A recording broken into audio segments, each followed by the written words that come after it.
नमस्कार, नीताज रेसिपीमध्ये तुमचं सर्वांचं अगदी मनापासून खूप खूप स्वागत आहे। तर आज मी बनवणार आहे पनीरची रस्सा भाजी आणि तेही एकदम मस्त झणझणीत आणि चमचमीत मसालेदार। तर चला तर मग वेळ न घालवता रेसिपीला सुरुवात करूया। तर मी इथं मसालेदार पनीर बनवण्यासाठी अर्धा किलो पनीर घेतलेला आहे आणि हे पनीर मी डेअरीतून आणल्यानंतर 15 मिनिट पाण्यामध्ये ठेवलं होतं आणि त्यानंतर असं छोट्या छोट्या आकारामध्ये कट करून घेतलेलं आहे। तर या पनीरला मी तेलामध्ये वगैरे असं तळून घेणार नाही, थोडंसं तेल आणि मसाले टाकून फक्त कढईवरती गरम करून घेणार आहे, म्हणजे थोडं फ्राय करून घेणार आहे। तर इथं मी गॅसवरती कढई तापत ठेवलेली आहे, त्याच्यामध्ये आता मी थोडंसं तूप ॲड करते। तुपाच्या ऐवजी तुम्ही तेल वापरलं तरी सुद्धा चालेल, ते तुमच्या आवडीनुसार। तर आता याच्यामध्ये मी ह्या तुपामध्ये थोडंसं आलं लसूण पेस्ट टाकून घेते। 2 ते 3 मिनिट हे थोडंसं परतवून घेऊया। परतून घेतल्यानंतर थोडेसे इथं मसाले घालूया। 1 चमचा लाल मिरची पावडर, हे फक्त कलरसाठी मी वापरणार आहे, काश्मीरी लाल मिरची पावडर। त्यानंतर 1 चमचा जिरा पूड, 1 चमचा धने पावडर, 1 चमचा हळद आणि इथे 1 चमचा गरम मसाला। तर हे मसाले थोडेसे मिक्स करून घेऊ। याच्यामध्ये आता थोडीशी मी कोथिंबीर सुद्धा ॲड करते, थोडंसं परतून घेऊ। त्यानंतर आता आपल्याला याच्यामध्ये ॲड करायचं आहे कट केलेलं पनीर।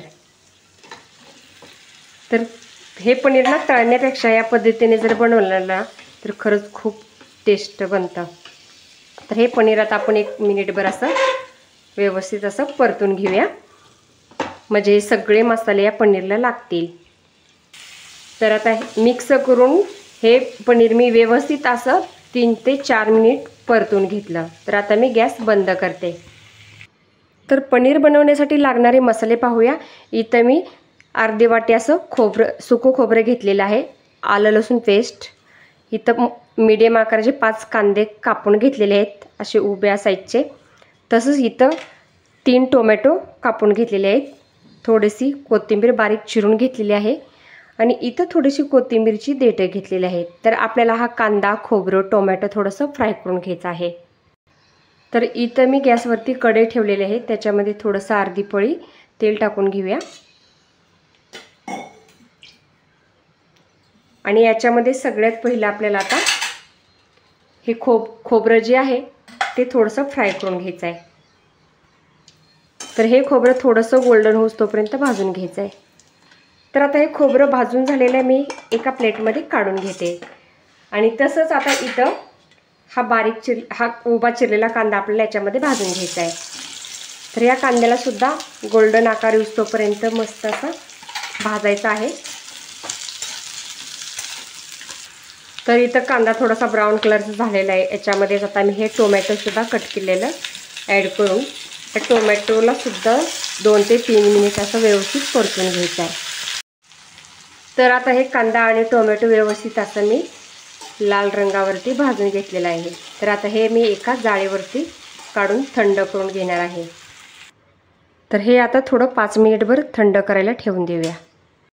तर आता हे मिश्रण थंड झालेलं आहे, मिक्सरच्या भांड्यामध्ये ॲड करून मी हे थोडेसे कोथिंबीरचे देठंसुद्धा याच्यातच आता आपल्याला ॲड करायचे आहेत आणि आता हा मसाला आपण बारीक करून घेऊया। टोमॅटो कांदा मी मिक्सरमध्ये बारीक करून घेतला, तसंच इथं सुकं खोबरंसुद्धा मी बारीक करून घेतलं आणि इथं ना तुमच्याकडे जर का ओला नारळ असेल तर तो वापरला तरी ह्या पनीरला अजून जास्त टेस्ट वाढते। तर माझ्याकडं ओला नारळ अवेलेबल नव्हता, त्यामुळे मी इथं सुकं खोबऱ्याचा वापर केलेला आहे। तर आता कांदा टोमॅटो ह्या कढईमध्ये मी तळला होता, म्हणजे फ्राय केला होता, त्याच कढईमध्ये मी आता 1 पळी तेल टाकून घेते। तुम्ही तुमच्या आवडीप्रमाणे कमी या जास्त टाकू शकता। तर आता हे तेल गरम झालेलं आहे, त्यामध्ये मी आता हे वाटण टाकून घेते।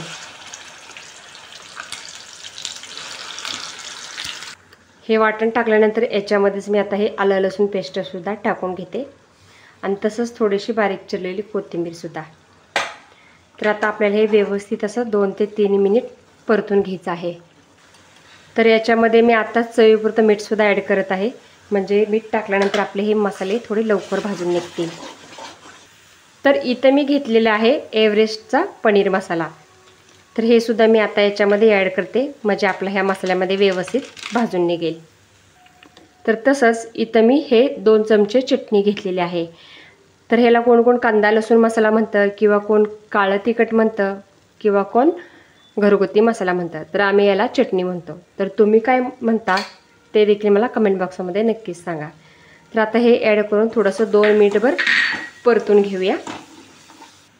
तर हा मसाला आपला भाजत आला की याच्यामध्ये हे खोबरंसुद्धा आपल्याला ॲड करायचं आहे, कारण हे खोबरं आपण तेलामध्ये फ्राय करून घेतलेलं आहे, त्यामुळे याला जास्त अशी भाजायची गरज नाही. तर आता हे मसाले मी तेल सुटेपर्यंत असं 5 मिनिट भाजून घेतले. तर आता मी गॅस बंद करते. तर इकडे आपण ह्या मसाल्यांची तयारी केली, तोपर्यंत 10 ते 15 मिनिट हे पनीर आपलं मसाल्यामध्ये मस्त असं मॅरिनेट झालेलं आहे. तर आता हा तळलेला जो मसाला आहे ना, तर या कढईतला मसाला आपण या पनीरच्या वरती असा टाकून घ्यायचा आहे आणि व्यवस्थित असं 1 मिनिटभर परतून घ्यायचं आहे. तर मी माझ्या चॅनलवरती कोणतीही रेसिपी अपलोड करायच्या अगोदर ती रेसिपी मी 2 ते 3 वेळा आधी करून पाहते, त्यानंतरच मी माझ्या चॅनलवरती रेसिपी अपलोड करते. तर आता हे पनीरमध्ये मसाला व्यवस्थित असा मिक्स करून घेतलेला आहे आणि ज्या कढईमध्ये मी हा मसाला भाजला होता त्याच कढईमध्ये थोडंसं पाणी मी गरम करून घेतलेलं आहे.